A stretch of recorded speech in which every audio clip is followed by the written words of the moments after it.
About 2 years ago, I was driving home from a family reunion pretty late at night, and the drive was about 2 hours. I didn't stay the night because I had to be back for work the following day.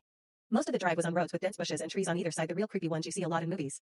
Anyway, I had been driving about 45 minutes, and I was starting to get really tired.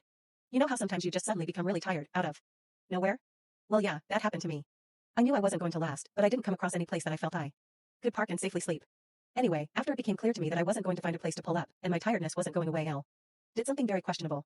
Pulled over to the side of the road onto the grass, behind some bushes, to try and hide my car from anybody else who was going to. Time was 11:22. Andy then fell asleep. Come past, the roads weren't empty, came across another car every few minutes or so.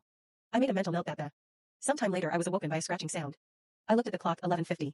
The sound stopped after a few seconds, and because I was still extremely tired, I didn't bother looking around and simply went back to sleep. I was later awoken by the same sound, and it was now 12:40. This time it really freaked me out because the sound didn't stop. The thought ran across my mind that it was just an animal inspecting the car, but why would it return almost an hour after it had left the previous time? I looked in my rearview mirror and just managed to catch a glimpse of something running away into the forest. Now, at the time, I thought it was the damn hook killer, you know, the one that scratched that couple's car and then slaughtered the guy when he got out to investigate? Fuck that, I thought to myself, so I got the hell out of there. There was a bend no more than 100 yards up the road, and as I came around it, there was a fucking parked off to the side of the road with the driver's side door opened.